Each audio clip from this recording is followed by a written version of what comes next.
Let me begin. Actually, the first question, I'm going to begin with the title. It's a great title. It's a great book. You know, being an author who's been on many of these things, you always want to wave the book at least once. That excites the crowd. So, but the title is great. Democracy in Chains. And I saw that, I was thinking, that's unusual, Democracy in Chains. But the subtitle, in some ways, captures it. The deep history, which means basically it's not just, you know, small. We're going deep here, of the radical right stealth plan for America. So I'm going to do a quick one-sentence summary and ask you if that's sort of accurate, and then ask you to go a little deeper, because I think I want everyone just to get a general sense of what we're talking about here. And as I read the book and did a review. Actually, it's in The Stranger. The basic thrust is that there's been some coordination over a number of years, and you can get into that, between, let's say, billionaires, academics, often funded by the billionaires, journalists, and politicians. And the coordination varies over the years and varies in the kind it's done. But the theme is all around, as I understand it, protecting the accumulation of wealth under the understanding that it's economic liberty. And so the definition of liberty has been defined as protecting their freedom to accumulate wealth. Is that roughly, or go into deeper than that? Maybe that's too thin. Sure. And also comment on any criticism that might come across like, well, that's just another conspiracy theory. Sure.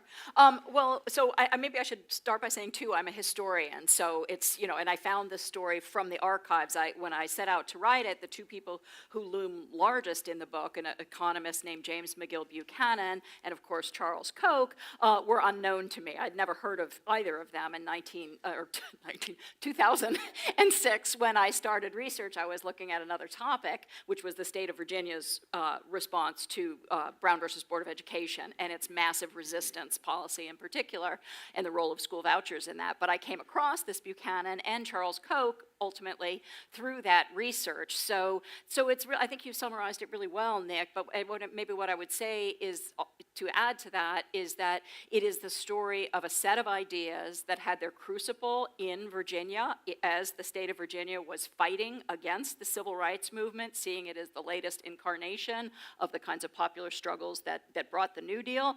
And so these ideas developed in this crucible by James McGill Buchanan and then honed over the subsequent decades in response to a series of challenges and experiences were then weaponized by Charles Koch, beginning particularly in 1997 when he gave a $10 million gift to Buchanan Center at George Mason University, and then going on from there. So it's really, it's kind of in some ways a personal story about these two individuals, this academic who was a Tennessee-born economist, the first U.S. Southerner to win the Nobel Prize, and this essentially messianic billionaire, but who is also quite brilliant, Charles Koch, with 3 engineering degrees from MIT and a passionate commitment that he has had at least since the early 1960s to transform our society in a libertarian direction. Great summary. I want to actually get into that a little bit deeper. Sometimes we tend to think of folks on the other side of our side, whatever our side is not being very smart. And I'm glad you pointed out that Buchanan was, and Charles Koch, and I don't know about his brother David, where he fits into it, other than he ran as a vice presidential candidate of the Libertarian Party. But as you said, to avoid the campaign restriction laws, they really emphasized the role of ideas in changing public opinion and the opinion of politicians. Could you explain how they moved the ideas, how they developed the ideas? Did they get resistance from the ideas? And is there a countervailing force out there, do you see, that is in motion? Right. Well, when Buchanan set to work in 1956 in Charlottesville, Virginia, at the University of Virginia, there was a huge countervailing force present. It was the dominant set of ideas in American public life, assumed that government was the body to which citizens could look to remedy market failure, to address inequality, to kind of, in that classic cliche, level the playing field. And that set of ideas had been developed over the progressive era with federal regulation of pure food and drugs, of food supply and things like that, deepened during the 1930s with the recognition of workers' right to organize with the Wagner Act and the creation of the NLRB, the Social Security Act, and all these other creations of the New Deal era that assumed that the federal government had to play a role in offsetting corporate power to empower ordinary citizens and address our needs. And then the civil rights movement, of course, was a new incarnation of that, saying that the exclusions that had been built into American citizenship and into those New Deal policies, for that matter, must be remedied in the name of human dignity and equal citizenship. So it was this kind of wave through the 20th century that built on the idea that the liberal economist John Kenneth Galbraith called countervailing power, right? And so he said that in an age of huge corporations, you needed to have the countervailing power of workers, labor unions, of consumer groups, of other groups that could make it so the corporations didn't totally dominate public life and economic life, for that matter.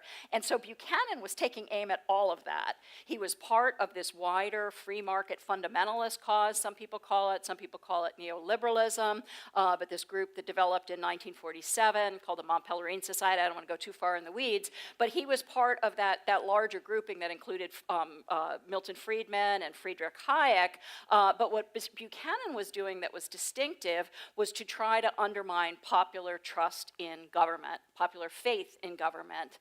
So that was the burden of his approach, and it was actually turned out to be quite successful. He would say to grantors, potential grantors to his project, these right-wing foundations and businesses and so forth, that we think what we are doing is fundamental to changing the outlook for the long term, in changing ideas about the efficacy and the justice of government action. And he was quite right in that. I mean, both men have been very far-seeing, playing a very long game, very willing to wait decades, not looking just toward the next election cycle, but really laying markers down far in the future. And, for that, I don't agree with the substance of their views, but I admire that commitment to a long-term vision and to understanding that you need to build a sustained movement to achieve that kind of vision. Just throwing out some terms, because we all use terms to either pigeonhole folks or try to describe. So my background is some political science, sociology, and I always thought of liberals and conservatives, and then you have you can be radical, right or left, but then you have reactionary, reacting to something. What you described regarding Buchanan and Koch's ideas seem reactionary, but you also use the term radical libertarian, and in fact you quote Senator I think Helms from Utah, who was challenged maybe by a Tea Party person or someone who was supported by the radical libertarians as saying basically these aren't conservatives, they're radical libertarians. Go into that a little bit. It's like what are we looking at? What kind of groups, and do they represent real differences? Like, is there a difference between conservatives and radical libertarians, or libertarians and radical libertarians? Yes. So I actually think the best descriptor for them came from a book that was published, I think, in the late 1950s, and the title was Radical Reaction. They're radical reactionaries, really, but that's not exactly a popular name to give to yourself when you're trying to influence others. So they've flown under other flags. They often like to call themselves classical liberals, meaning going back to the 19th century, free market, anti-state liberals, but that's not accurate either, because those folks were pro-education, believed that there should be no harm principle, many things that these guys don't support. So then we get to the question of libertarian versus conservative, and there's a really significant difference between those. And in the 1970s, Charles Koch himself was very clear about that, about insisting that his grantees be unequivocally radical. No compromise was his motto. He would not support anybody who wasn't radically committed to this full, hard-edged libertarian agenda. And the Cato Institute that he founded in those years was actually excoriated conservatives. If you go back and read some of the things that they said about conservatives, they were just absolutely contemptuous of them, and of the religious faithful as well. You know, they were devotees of Ayn Rand, and she was deeply anti-clerical, etc. So for a long time, that was the approach. But when Koch got serious about trying to influence American politics, that wasn't so helpful anymore. And he realized that since libertarians represent maybe 3 or 4% of the population, you know, just according to polls, not even people who would be willing to do the work, they wouldn't get anywhere with numbers like that. So they had to find larger collections of allies. So they looked particularly to the religious right as a huge source of potential support, to self-identified conservatives in the Republican Party. Now they've been looking to nativists and the kind of thing that we've seen come up since the Tea Party with a vengeance, and particularly in the last 2 years with the Trump campaign and moving forward. So there's this blending that you see, but they're really quite distinct because the libertarians ultimately are committed to the absolute supremacy of property rights, right? I think of them as property supremacists. And in that quest, they've been willing to use other things, including white supremacy, as I show in the earlier chapters of this book. But conservatives, I don't really know if they understand fully who these folks are or how they are being used by them, but it is a very different vision. And I'll just give you maybe one example to concretize it. The Tea Party groups were early embraced by the Koch donor network and supported and seen as battering rams and foot soldiers and so forth. But one of the most systematic studies we have of the Tea Party, the most systematic study, could not find a single grassroots member of the Tea Party or leader who wanted to see the privatization of Social Security or Medicare. But that is exactly what the Koch donor network is using their energies to do, among other things. So I think that gives you a sense. But I actually think the inherited labels that we have don't really correspond to our situation anymore, because this is not a Republican or a Democrat thing, right? The Republican Party has been captured by this Koch network, and we can talk about how if you want, but so the party labels don't necessarily make sense, but also liberal and conservative. Like, I feel like I'm a conservative now. I want to conserve the popular achievements of the 20th century, right? I mean, I want government to be able to ensure that we have clean air and water. I want seniors to be able to have retirement security. I want kids to have well-funded public education. I want to have anti-discrimination legislation that works. So I feel like, hey, I'm a conservative, and they are these radical libertarians. Well, I'm not really a conservative, but you know what I mean. Well, there's so many openings here for questions, so I'm going to toss two at you, but one at a time. Let's talk about your statement about the Koch brothers or radical libertarians, how they've either taken over the Republican Party or have had outside influence. We often hear about the Freedom Caucus in Congress. What's the relationship between them and the Freedom Caucus? What's the relationship between them and ALEC? For those, you can explain who ALEC is. It's a right-wing legislative think tank funded by Koch. And maybe mention also that in every state there's a Koch-funded think tank that pumps out ideas and legislation. So do they all fit together in capturing or influencing the Republican Party? How does that work? Yeah, so not only were the architects of this cause, and here I'm particularly referring to Koch and Buchanan, but it would also include some of the top kind of field generals, if you will, of this cause. But not only were they taking ideas very seriously and playing a very long game, they also understood that you had to rewrite the rules in order to get what they wanted. And Buchanan had given this advice, and I think that's why his advice was so important to Koch. Buchanan was saying from pretty much the 1970s on that if you don't like the outcome of public policy over a long period of time, and here you have to remember that the libertarians don't like the whole 20th century, honestly, of public policy, and I'm not kidding. If you don't like the outcomes of policy over a long time, stop thinking about who rules and start thinking about the rules, right? And changing the rules and changing the incentives. And so Buchanan and his team were, devoted a lot of time to kind of gaming out how you could do that, and that is essentially what the Koch donor network and the organizations it funds have been doing. So, so taking the Republican Party as a case in point, what they've done is coming from the historical experience that even elected officials who walk or talk the talk of this kind of libertarian approach to government won't walk the walk when they realize that voters don't want this world that they would bring into being. They back up from the brink. So Ronald Reagan was a classic example of that. Ronald Reagan, said government is not the solution, government is the problem, and all these other things.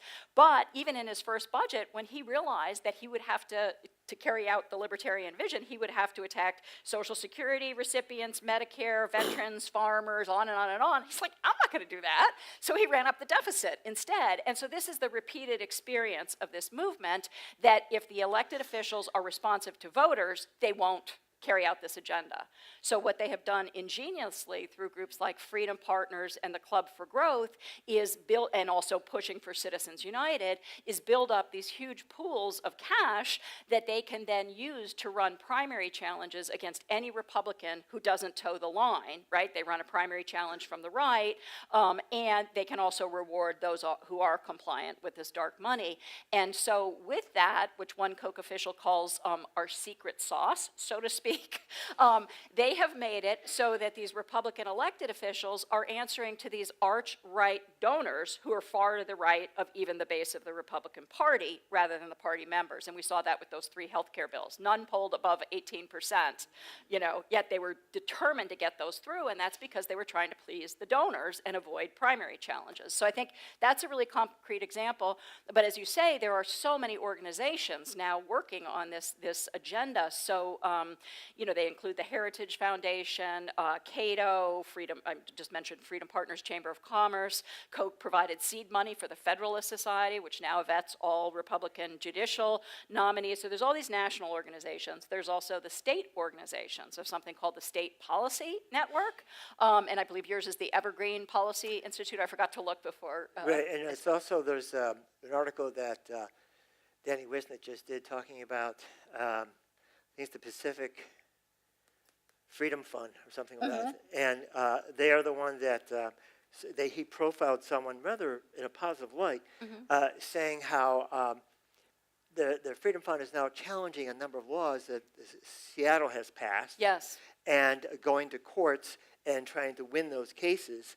And I'm going to jump in here and say that one of the frustrations, as you mentioned, that the radical right agenda has, and trying to execute it, seems to be, from what you wrote, is the problem of majority rules. Yes. And that, in fact, one of the big-time activists, I think it was Ray Rothbard or whatever, said basically the definition of government corruption is that the politicians are voting according to the majority of people who do not have the interest of economic liberty in mind. So how do they deal with it? How do they get around, or how do they water down majority vote? In fact, perhaps use Chile as an example, because that is a fascinating example of how the libertarians took over the government and tried to change the laws, the rules, so that no matter who got elected.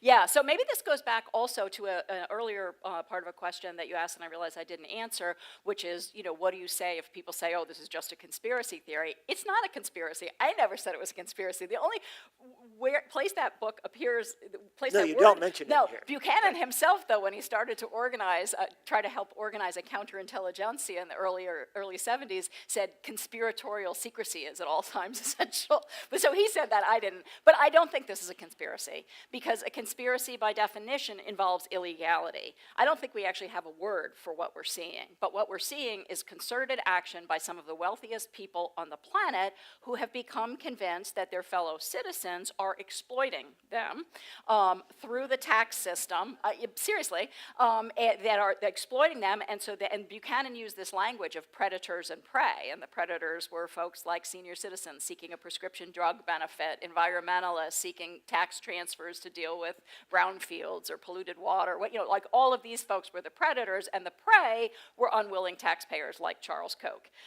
So it kind of upends the world as most of us understand it, but it is not a conspiracy, but it is intensely concerted action on the part of people who are wealthy enough to hire extremely good legal talent and to dig deep into the rules of all kinds of policies and think about how to change those rules in order to get the outcomes that they want. So the most dramatic example of that in my book, and there's a whole chapter on it, was Chile in the years of the Pinochet dictatorship when there was a military coup against the Allende socialist government in 1973, and that dictatorship went on to completely destroy any form of popular power, right? Trade unions, farmers associations, student groups, the free press, and so forth, and having undermined any popular power and tortured thousands of people, or killed thousands and tortured tens of thousands, they also enacted radical policy changes, including privatizing Social Security, sending off Chileans' life savings to the financial sector, which of course they deregulated, and it behaved just as you would expect that it would behave, and many people lost their life savings. Also privatizing education, doing all these other radical changes. But in 1980, they realized they were going to have to go back to civilian rule at some point. They were going to have a representative government. So they wanted to go back to that with a constitution that would keep the people from being able to change what they had done. And Buchanan was brought in to advise on that in 1980. It's called the Constitution of Liberty. And to this day, it has made it impossible for Chile's elected leaders, in the words of one, to get her hands around the economy. So Michelle Bachelet, I think I might go too into the weeds if I keep going, but I think the challenge, maybe many people don't realize, is that it's not just policies, but like changing the rules of the game. Yeah. In their instance, I think 1/3 of the legislators are guaranteed to basically be right wing. I'm not sure how they do it, but it's in the Constitution, and to change the Constitution is very difficult. You made mention in our discussion, I'm not sure if it comes out in the book very much because I don't remember seeing it. There is an attempt to change the Constitution right now. Yes. Could you talk a little bit about that? Yes. While we have all been paying attention to the distractor-in-chief, right, with his shiny objects and his tweets over here, keeping us all in a state and, occupied with that, the Koch-dominated state legislatures around the country, with prodding from the American Legislative Exchange Council, ALEC, and others, have been racking up authorizations from the states to convene a constitutional convention under Article 5 of the Constitution. And they now have 28 of the 34 states needed to call a constitutional convention while we've been distracted with other things. And to understand how radical a proposition that is, there has never been a state-convened constitutional convention since the document was ratified, right? All the amending of the Constitution has gone through the familiar route. You go through Congress, you send it out to the states, you have these open public discussions, et cetera, et cetera. But this Koch donor network is trying to change our ultimate rules document, which is our Constitution, by convening this state assembled constitutional convention. And one of the things that's really troubling to me is that they only need 6 more states. There are 6 states that are dominated by the Republican Party, both houses of the legislature, that have not yet authorized. And I believe that the deficit that they've pushed up through the tax bill that was passed in December and the recent budget will be used as the excuse to get the authorizations from those remaining 6. So this is really, really serious stuff. I mean, even conservative justices like Berger said this would be crazy to call a constitutional convention like this. It would necessarily be a runaway convention, very, very dangerous and destructive, but they're really determined to do it because they want to change our ultimate rules book, just like they changed Chile's. And it is a legal function, too. It's What's right it? in the Constitution. So Yes. they could Yes. call something like this together. Yeah, I think they actually take pride in the fact that they are Yes. able, I mean, I think they are vulnerable on tax law. That's the one place, with abusing 501c3 laws for nonprofits that shouldn't be engaged in political campaigning and so forth.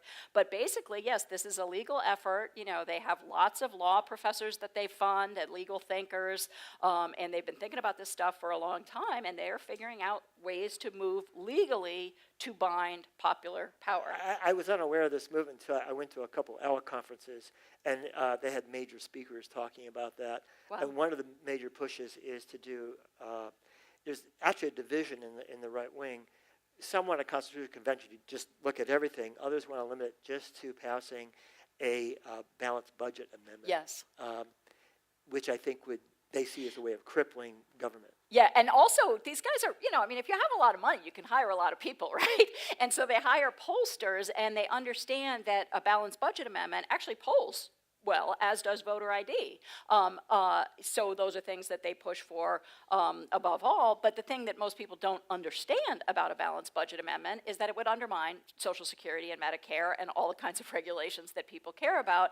And so in the past, when they've tried to get a balanced budget amendment through Congress, it's always hit the shoals of the public starting to understand just before it goes through and backing up from the brink. So, but I believe they're going to use the balanced budget amendment like a grocery store uses a loss leader, right? Take this thing that's popular, get people in the door, and then you get this other stuff through. And just to give you a sense of how radical their vision is, one of the things that they've pushed for, and actually some state authorizations I think have included, is they want to repeal the 17th Amendment to the Constitution. Now you're all scratching your heads going, which one is that? That is the one that allowed the direct election of U.S. senators. The progressive era measure, Because in the progressive era, people could see, then, at that point, state governments chose the U.S. senators, and people could see that corporations found it very easy to dominate state governments, and that's why we got that amendment, so that we can directly elect our U.S. senators. Well, these guys see the same thing. They're very good at dominating state government, because only usually about a fifth of people pay attention to what's going on in their state legislatures,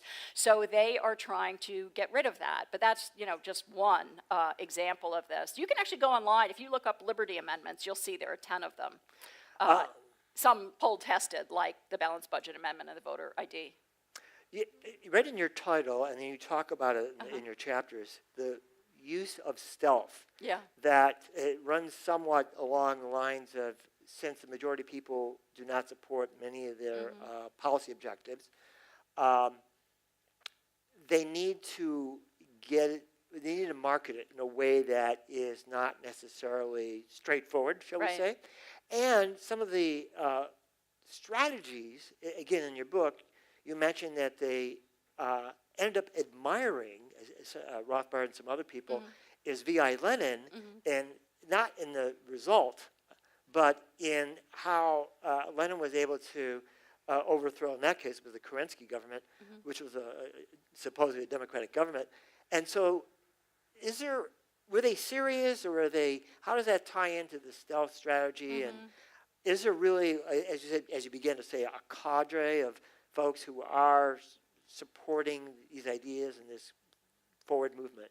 Yeah, so they definitely, from the 1970s onward, there was a particular libertarian named Murray Rothbard who was, Charles Koch was patronizing at that point, and it's kind of a funny story, I won't go into it, but he had grown up in this milieu in New York with relatives who were communists, and he was kind of a polymath guy and loved to, anyway, so he recommended that Charles Koch read Lenin to think about how to carry out a radical transformation in a place where you didn't have, sort of full majority support. And so the core thing I think they took from Lenin, was a great deal of strategic acumen, but particularly an emphasis on developing a cadre of people who would be deeply, deeply trained in these ideas, who would be really committed to the cause, who they could send into larger organizations, and those people would turn the larger organization rather than being turned by it. This was a kind of Leninist thing, and you could say the Republican Party, after 2010 is really an example of that, where you had this minority of people who were, deeply, deeply committed ideologues who would not compromise, who were able to transform and reroute this much larger operation by their sheer determination and their kind of no compromise tactics. So yeah, I think that's an abiding element of this, that there is a really committed libertarian cadre, and they keep building it too. They're recruiting in schools to try to build that up with the outposts they have on college campuses. But as far as the stealth, yeah, the stealth is all over this, and I think if you take nothing else from our discussion today, day, or if you read the book, from the book, the single most important finding, I believe, of my research is finding these guys, the architects of this cause, saying again and again in their own words that they understand that they are a permanent minority, that the public does not agree with them, that the public does not want the world that they are trying to bring into being, and that's why they are using these tactics of going around and re-rigging the rules. Things like voter suppression, right? Keep away those, keep from the polls those who would oppose this agenda. And clearly they have targeted African Americans, but not only African Americans. That's the case that's legally actionable, so we've focused on that, but they have aimed at college students all around the country to try to keep young people from voting, because they know young people, whatever their backgrounds, tend not to agree with this agenda. So voter suppression is one. To get that voter suppression, they promote the myth of voter fraud. There is absolutely no serious research anywhere that has been able to confirm that this is a significant problem in our society, and yet it's a talking point of all these Republican operations. They also did the most sophisticated and radical gerrymander in our history to misrepresent the will of the electorate, so that now these, in states like mine in North Carolina, you have these Republican officials choosing their voters rather than the voters choosing their officials. And that's enabled them to radically misrepresent the people in the delegations they send to Congress and within the state itself. So those are just some of the examples. Maybe another one I think that would be good and might, people might remember, was Scott Walker, Governor Scott Walker in Wisconsin in 2011. That was kind of like the opening shot of all of this, you know, where we all began to notice it. But when he took away collective bargaining rights from public sector workers, he never campaigned on that, never, right? But when he was talking among his supporters, he said, this is our moment. And then in another context, he said, we dropped the bomb, right? Meaning this was the single most important thing that they could do to reshape the terrain of politics, was to undermine public sector labor unionism. And again, I think if you're not honest with people that that's what you're trying to do, but that is what you're trying to do, that's stealth. This may be the last question, for me at least, and then we'll go to the audience. Trumpism, Yeah. and particularly tying that into what you write in your book about the recognition when you want to change not just the policy but the rules, focusing on the courts and getting new judges in. And I was surprised to read that both Kennedy and Powell in the Supreme Court came out of that Koch-funded institutions. What do you see happening as now and going forward with their agenda, and how Trump, there's like 40 openings right now in the various federal positions? Yeah, I should say Lewis Powell and Anthony Kennedy both appear in the book. I don't know that they had Koch funding, but they were part of this Buchanan circuit that kind of then merges with the Koch network. But yeah, this, and I think this is something that people haven't recognized as much in writing about the Koch. You know, we've had brilliant journalists like Jane Mayer, who wrote Dark Money, many other people, you know, who have gotten lesser renown, but done really good work about the Kochs, have focused on aspects of this story, but not enough, I don't think, on the legal strategy, which has been in place since 1970. And there was a guy who Buchanan had hired as the dean of the law school at George Mason, a guy named Henry Manny, who in 1970 began running these summer training camps kind of for federal judges and legal scholars. People would joke about it as Henry Manny Summer Camp. Charles Koch was funding that from the outset. And by the mid-1990s, 2/5 of all sitting federal judges had gone through Henry Manny's summer camp. Okay, so it's that ambitious an effort to remake the judiciary, the legal academy, constitutional thought, et cetera. So it's really serious stuff. But then, you know, Obama had chances to put people in, so it's not, you know, that's not the current figure. But with the brinkmanship that the Koch donor network has pushed on the Republican Party, you know, Mitch McConnell in the Senate denied President Obama the right of any sitting president, right, to have his Supreme Court nominee be considered. So effectively stole that seat from the president, and also held back so many judicial appointments from President Obama that Donald Trump, in just the brief time he's been in office, has appointed more federal judges than any president, I think, in like living memory is the comparison. So it's really serious business the way they're trying to change the courts. Also in places like my own state of North Carolina, the news focuses all the time on Trump or so much on national matters, but they're actually trying to get rid of an independent judiciary for all intents and purposes in North Carolina because the judiciary keeps getting in their way, right? And saying that their voter suppression and their gerrymandering, all of these things are unconstitutional. And so they have already shifted us away from public financing of judicial elections. They're now in different places trying to change the way that judges are chosen, the districts they represent. It is really a kind of all-out kind of war, in a way, with no Geneva Conventions in terms of abiding by traditional understandings of what the political process should be, and that there should be fairness towards one's opponents, in the knowledge that someday you would come to power and you want them to be fair to you. But that they've really thrown that out, and as a result, they've gotten extraordinary power. Okay, now that we frightened everybody, if you have any questions, please walk up to the microphone, and please do make them a question. So I'd like to shift the focus away from the stealth plan to the question of chains, which I think is even more important. Yeah, good. Basically, the attempt is to take power away from legislatures, from democratic legislatures, and put them in courts and constitutions, because that tends to entrench powers, and that allows great quantities of money to affect the outcome more easily. So they don't want Nick Licata being a city council person voting to put 3% tax on Amazon. They want to be able to stop that in the courts or at the state level. So I think we really have to think if a totally judicialized political system is really political or can be democratic, and whether we have to somehow find ways to transfer power back from the judiciary and the Constitution, the fundamentalist Constitution, to legislators that are democratically Okay, that's the empowered. question.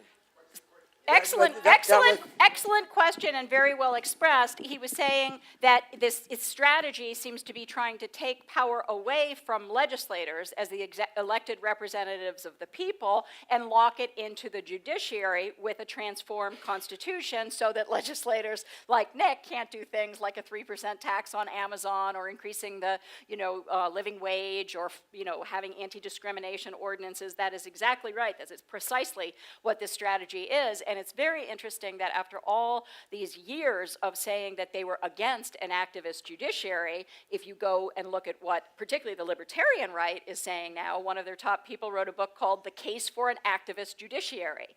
They want a judiciary, and Buchanan urged this, like the judiciary of 1900, that could strike down any kind of popular reform measure as an infringement on property rights and a violation of freedom of contract. So you're totally right about that. And it's interesting that you mentioned Amazon and that here, because I've been watching these the citywide bidding that Amazon is doing for this second headquarters, and it's very Buchanan-like as a strategy, in that the different cities are left in the dark about what's going on and what the other bids are. And Buchanan actually was advising corporate people and right-wing foundations from the 80s on that they should be adopting actions, he said, on the spectrum of secession. That would include privatization, devolution, federalism, et cetera. But the idea is setting it up so that corporations who wouldn't be powerful if the people were voting would be able to use the threat of exit or coercive bargaining to get what they want. So I think that's an interesting example too, that the more we have things out in the sunlight and subject to popular discussion and deliberations and voting, the more democratic a society will be. And if we lose that, we're in trouble.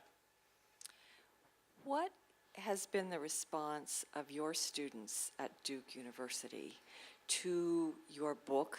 And I don't know if you teach a class about this, but I'd be very curious to know if they understand the stakes of what you have written about, and if they have been energized by what you are talking about.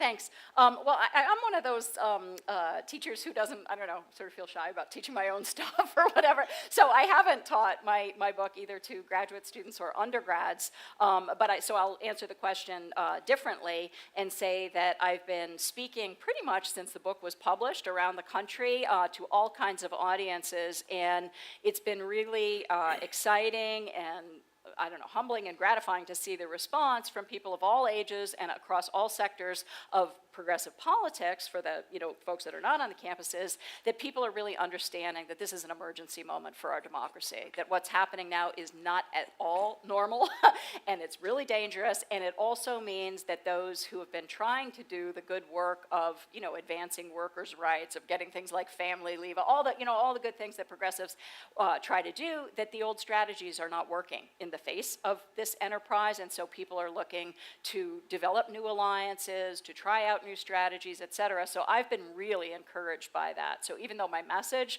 sounds very dire, I think it's also true that there is no crisis that's not an opportunity, and this opportunity is not only to defend, but to renew and enrich our democracy going forward into a new century, because that's what we got to do. So, and there's a lot of energy. I'm seeing a ton of energy for that. Hello there, the friend of mine. Hi, Professor Chris. MacLean. So I have many questions, most of which I will defer for later. Okay. But I'll ask this question right now. And the question is, so what motivates these people on the right to buy into this program? I'm not talking about, because you mainly speak in your book about, the donor classes Right. and intellectuals. So what about the people at the individual Yes. mass level? Yeah. Why are they motivated to buy this stuff? Great. Yeah, so this is Professor Christopher Parker from the University of Washington, who wrote a brilliant book called Change We Can't Believe In, about the Tea Party that you should read.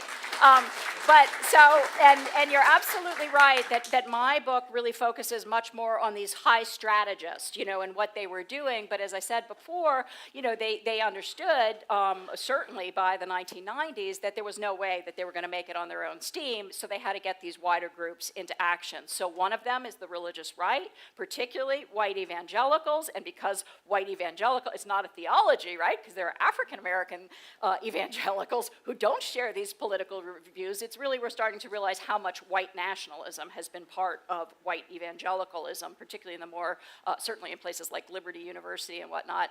And so they have tapped into these broader bases and have no shame about activating the fears and the hatreds and the anxieties of ordinary people, white people, to get them to the polls to vote for this agenda. So certainly that is the case with the religious right. I've seen this again and again in North Carolina, where these guys are really thinking about, economic liberty and property supremacy above all, but to get people to the polls to make that happen, they have used prejudice against gay people, right? Trying to get an amendment to our Constitution that would disallow same-sex marriage, the bathroom bill that you've probably heard about, so that was against trans people, and then they had built into that no locality could raise their minimum wages, right? So, yeah. Nice guys. Anyway, so there's that. And then also I will say, too, with the incitation of racism and the strategic use of racism that we've seen, particularly since, during the primary season and the election of Donald Trump and his conduct in office, that has become so much more apparent in the ways that you wrote about in your book, or anticipated, I guess I should say. But I'll just give you one example. There's a group called Judicial Watch, and it's endorsed by Vice President Mike Pence and by Ed Meese, who's been working with Buchanan since the Buchanan's dead now, but had been working with him since the 70s. He also endorses this group. And this group, I know because my spouse got on the mailing list, so we know what all these folks are up to.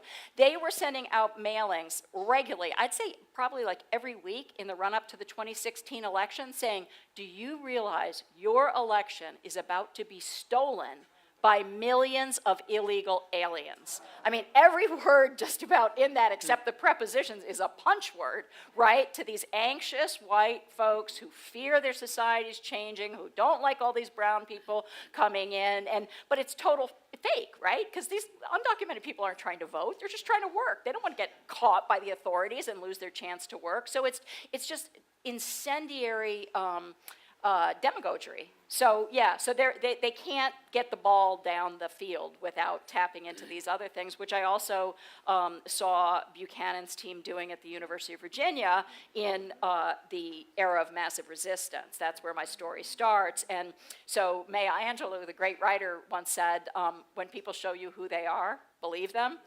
So that's kind of what I took from what I saw in 1959. Thanks, Chris. First, just a suggestion, I think in avoiding the term conspiracy, simply pointing out that this is a highly organized anti-democratic movement Yes. would be a way to make clear what's going on.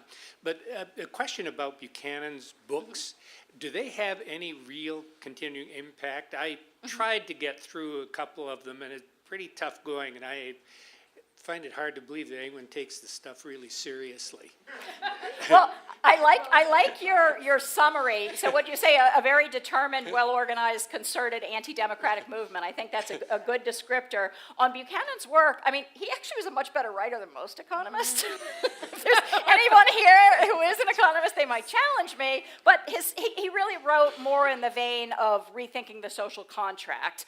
So there's a lot of game theory and stuff like that. But he is kind of readable compared to others. And well, his work can be, I mean, it does have, like, as a political scientist I was on a panel with about this, and she said, you know, there's some heuristic value, people will say, to, you know, sometimes you have a good idea to think with, like, would it be interesting to see if politicians are really just trying to buy votes? Or, you know, there's different questions that you can ask, and I'm not against the asking of the questions at all. I teach the history of social movements. I'm like, for everybody's right to make an argument and make a case. It's the stealth part that I can't abide, and the dishonesty and cynicism with which this cause is advancing. But, I mean, he was a very smart man. His work did get redundant over time, I would definitely say that, but, I mean, he did win a Nobel Prize in economic sciences, although if you also know the history of the economics Nobel Prize, it's different from the other prizes, and it was actually set up by the Swedish bank, so it's not the same kind of recognition that, say, the prize in literature is, or the Peace Prize, or other things. But thank you for that. So I'm a physician, but I train young people in health and medicine who are trainees to use social media for health advocacy and public education. It's one of the things I do. And when I was sitting there, you know, with the fear of God being struck in me by this conversation, which is like, I mean, not that I was completely unaware of it, but the extent of the concerted, widespread, highly successful, almost there, probably will get there in 6 states, kind of state of affairs, I thought to myself, okay, I've seen people on social media, which should be the great enlightener and prevent secrecy from happening. I've seen people say things like, don't pay attention to the distractor in chief, pay attention to what's really happening and what his antics are supposed to hide. I've seen people make these cryptic comments, but I don't know if that's so helpful. I think it would be much better if there was a way to train now, as you say, one of the voting groups that's disenfranchised is millennials, right? So these young people are it would be really wonderful to train them to shed light. And so I wondered if you know of anyone doing this, like as far as successful counter movements, because then I could point the people I train towards that kind of advocacy too, because frankly it is health advocacy, because one of the things that's being taken away is any kind of health safety net. Yes. And so that was my question. Do you know of anyone doing this in social media that I could look to, that we could use their ability to educate quickly about this process? Fabulous question, and your work sounds really interesting and important. And public health is in the crosshairs of this operation. I was so excited when I got a note from a national group of public health folks invited me to speak in the fall. I was like, thank you for finding this book, because these guys, I mean, the reason we don't have fighting for funding for the Zika virus is thanks to them. There's constant attacks on public funding from this crew, you know, obviously, you know, trying to stop the Affordable Care Act and the Medicaid expansion, so really big threat to public health from this cause. And I think what you're talking about with grassroots health educators is just a great model for the kind of citizenship education that we need, so I would love to see that. I don't think that anybody is yet doing that, but I think there are groups that have the capacity for that and the interest. So there's groups like DEMOS, like the Center for Popular Democracy, Scholars Strategy Network, the Roosevelt Institute. There's all kinds of groups out there who are doing pro-democracy work, who could think about doing what you're doing. And also, I'm sure we've all been inspired by the Parkland students and the March for Our Lives, right? And that is an amazing example, too, of young people, telling, and they make fun of us, I don't know if you heard, but the one young man said, it's like adults, we can't use our phones and send text messages, and we seem not to be able to use our democracy, so they have to show us how it's done. So I think that there's that. So there's a lot, I actually do think there's a lot to hope for in this moment. I think something is stirring in this country where people are getting this, the stuff that's built up over years. We're responding to the teachers. The teachers from West Virginia to Oklahoma, Kentucky, Arizona now, lots of people are reacting against the impact of what this donor network has been doing to our politics and public policy. But I think that's a brilliant idea to have young folks out there, and especially for things like the midterms, because there's two electorates. There's the presidential electorate and there's the midterm electorate, and we keep smashing back and forth between them. And if we could only get young people to see the importance of mobilizing at midterms as well as in presidential years, and to pay attention to state politics and pay attention to politics in the campuses where they attend school, I think we get a long way. So thank you. So I think do we have 3 here? So we'll make this our last 3 questions. Okay. Well, and just a recommendation, quick question, and hopefully we'll do a quick response. So this way we'll have time, because I want to make sure you can sign a lot of books. Okay, I actually have 2 questions, one for the audience, and it's a yes or, well, by show of hands, how many people here are under 50? Show of hands. Okay, less than 5% of the people here are under 50. So my question to you is, what's the silver bullet to get to the other 95%? I'm a PCO, I'm a Democratic Party precinct committee officer out in a rural area in eastern King County. And I walk around my precinct, about 80% of them are Republican. How do I get to them? How do I get to my kids who are 30 and 31? One's married, I have a grandchild, So it's the other half of your question. It's how do you, what's the tool? You're touring all over the country and you're hearing sympathetic audiences. How about the people that aren't so sympathetic? What are you saying to them that maybe gets them to listen and to speak and to engage? So that's my question. Thank you for that. Well, first of all, I want to say I love older people, and older people are, we're here in a senior center, and I'm being playful, but also older people are responding to this, I think, for really important reasons to take note of, which is that older people, many of them remember how things were. I have met so many older Virginians, black Virginians, who remembered what the state was like, or white liberal Virginians, or others, sort of pre-environment. Remember the Cleveland River started on fire? Anyway, so there's people who remember what things were like, how hard it was to get some of these things in place, how much is at risk now, and also they don't want to leave this cruddy world to their kids and grandkids. So I think that's a wonderful thing. Older people know a ton of people usually. They have networks, they have resources. If they're retired, they have some free time. So I'm all for getting lots of older people involved, and I think the indivisible groups have been a great example of that, of older people and younger people working together. So I think we need both. So I guess that's not a but, it's an and. The second thing that you raised about reaching others, I don't have a magic solution for that, and I do also teach the history of social movements. So I tend to think your time, if you don't have a limited amount of time to contribute, your time is probably better spent reaching the people who are easier to reach, who already share your values and care about these things and could be moved into action. But that said, I think there are also ways in which we could reach those other folks. This libertarian ethical system, and there is a starkly coherent ethical system that is part of this, is at odds with the best of every major religious tradition in the world. So I've talked about that at every opportunity I can. I've started to speak to religious audiences about that. I think that's one way to reach such folks. Also Republicans, my dad voted Republican. He died in 2000. I don't think he'd recognize this party now, but there's people who are scratching their heads going, what happened to my party? Not that it was, problem-free before, but it's really become something else now. So I think there's those folks. The last thing I'll say, the VA. I don't know if people are paying attention to this, but the Trump administration is rushing to privatize the Veterans Administration using the co-created Concerned Veterans of America, a kind of fake group that they've convened with Koch monies, and they are pushing this through the VA against all the other veterans groups, including the American Legion, the VFW, AMVETS, and beyond. This is an issue that people need to pay attention to, and I think that's a place where you could really break some people off, so, and help them understand that these guys are not their friends. So I guess that's what I'd say. Thanks.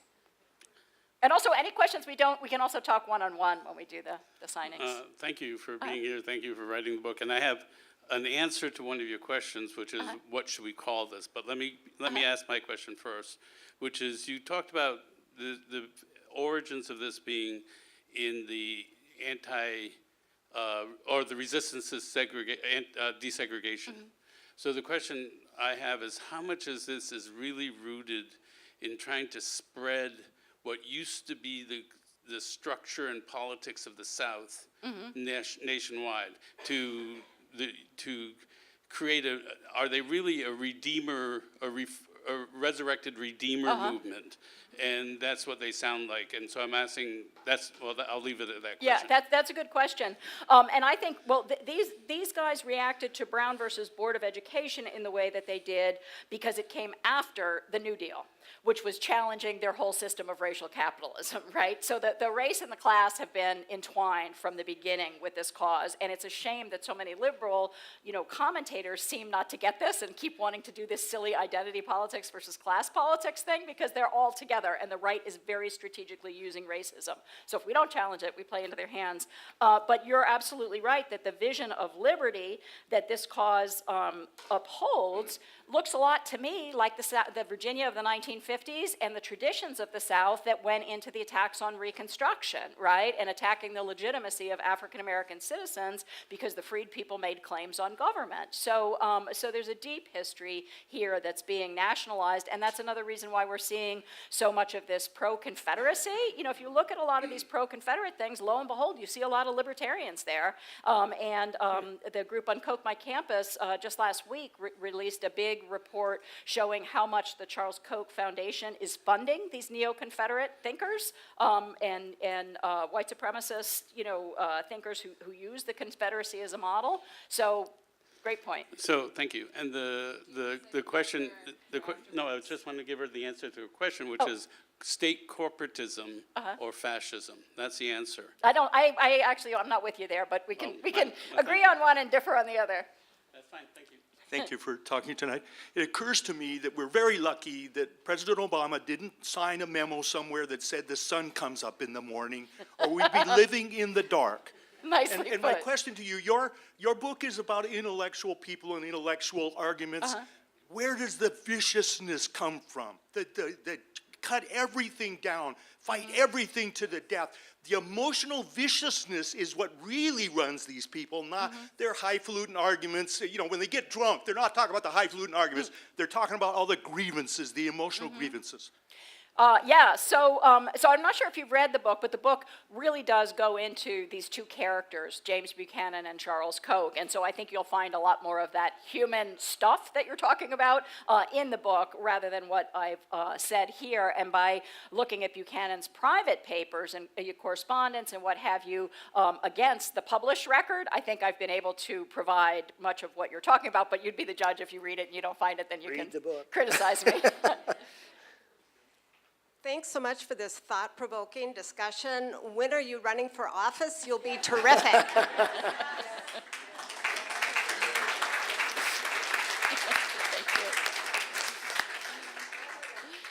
I think that's it for questions. Did you have any closing comments you wanted to make? No, and I really do enjoy the one-on-one with the signings too. So if you have questions and we weren't able to take them up, feel free to ask them when we do the signings.